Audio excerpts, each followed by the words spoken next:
discuter avec moi ce soir sur quoi? Je vous pose la question. Sur quoi?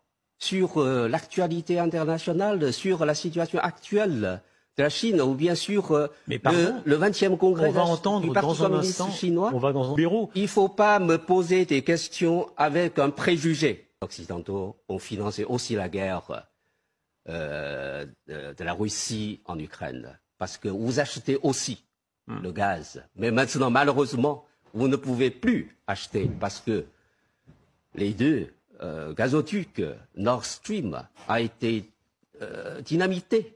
Pas notre faute. L'influence de la Chine augmente en Afrique, c'est parce que nous avons beaucoup fait. Nous avons aidé les pays africains à construire leur infrastructure, n'est-ce pas? Alors, je pense que la France doit faire plus d'efforts si elle veut faire la compétition avec la Chine en Afrique. Chine s'éveillera, le monde tremblera. Vous vous rappelez? Oui. Quand la Chine se réveille, le monde en bénéficiera. Effectivement, nous pouvons observer que la Chine prend d'importants contrats dans divers pays en Afrique et contribue ainsi à leur développement réel. Contrairement à l'aide au développement traditionnelle fournie par la France, ces initiatives chinoises semblent favoriser une croissance économique plus tangible. Ce qui suscite encore plus d'interrogations, c'est pourquoi la France, au lieu de s'engager dans la promotion d'une économie stable comme le font la Chine, la Russie et d'autres nations, semble continuellement impliquée dans des conflits et des opérations militaires à travers le monde. Rien ne doit être exclu. Nous ferons tout ce qu'il faut pour que la Russie ne puisse pas gagner cette guerre. Je le dis ici avec à la fois détermination, mais aussi avec l'humilité collective que nous devons avoir quand on regarde les 2 années qui viennent de s'écouler. Comment on peut comprendre que vous ne voulez pas que la Russie gagne la guerre mais vous l'aidez indirectement à sa subvention en continuant par acheter ses produits? Cela ne prouve-t-il pas que vous ne pouvez pas vivre sans les autres? De tous les conflits dans le monde, on peut remarquer que la France a sa main là-dedans d'une manière ou d'une autre. L'ancien président Sarkozy nous donne une réponse claire à ce sujet. Je vais vous dire une chose.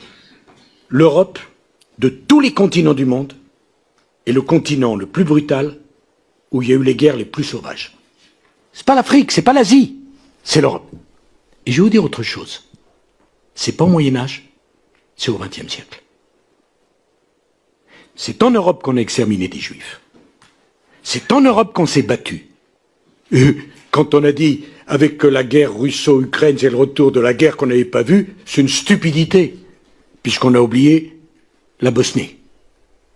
Vous n'êtes pas simplement le produit d'un parti politique ou d'une famille. Vous êtes le produit d'une nation et d'un continent. Notre continent est brutal, sauvage, et peut verser dans la barbarie. La France n'est pas là pour aider qui que ce soit, mais uniquement pour ses intérêts. Heureusement que la nouvelle génération africaine a compris cela et a décidé de prendre son destin en main. Par contre, certains dirigeants européens semblent encore ne pas avoir saisi cette réalité. Les déclarations de ce général de l'armée française me laissent sans voix. Il semble vouloir revenir en Afrique à tout prix, en recourant à leurs anciennes méthodes de destruction, de pillage, et de colonisation une fois de plus. Notre destin commun à nous Européens, c'est la Méditerranée et l'Afrique, où notre destin se joue. Et donc nous avons en permanence essayé, nous Français, d'entraîner les Européens dans cette prise de conscience de la nécessité d'agir collectivement en Afrique et en Méditerranée. Et je suis absolument désolé de voir l'échec de nos engagements au Sahel. Et je pense que de toute façon, nous aurons à nous reposer la question. Parce que nous ne pouvons pas imaginer avoir à nos portes un continent entier qui est en train de s'enfoncer dans la destruction des appareils de gouvernement et des États, s'enfonce dans une forme de chaos, de guerre civile dans beaucoup de pays et de plus en plus de pays, dans des difficultés qui sont liées aux évolutions climatiques, qui sont encore plus dramatiques sur des populations vulnérables comme les populations africaines.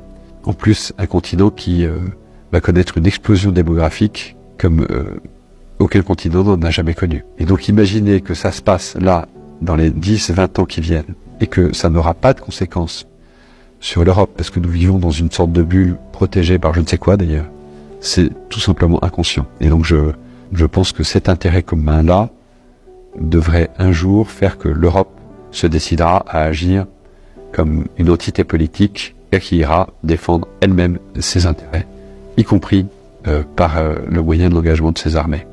Le retrait du Sahel fut difficile à accepter pour tous ceux qui y ont été engagés.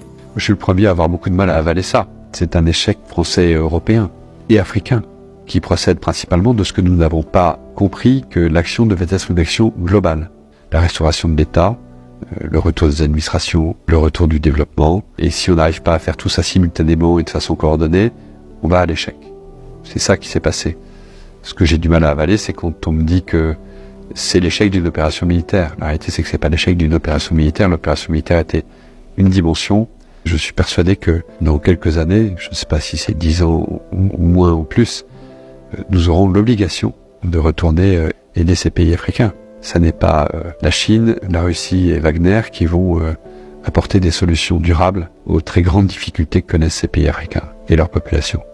Depuis leur gouvernement et État rempli des couples hommes-hommes et femmes-femmes, ils regardent notre démographie et nos enfants comme un danger parce que dans leur tête de malades mentaux, l'objectif c'est de dépopuler la planète, de robotiser au maximum l'économie pour pouvoir rester en petit nombre de délavés à profiter de tout ce que la Terre et particulièrement l'Afrique a à offrir. C'est vraiment terrible ce qu'on assiste avec la France. On espère qu'ils changeront avant que ça ne soit trop tard pour eux. Les amis, dites-nous ce que vous en pensez dans les commentaires et à très bientôt.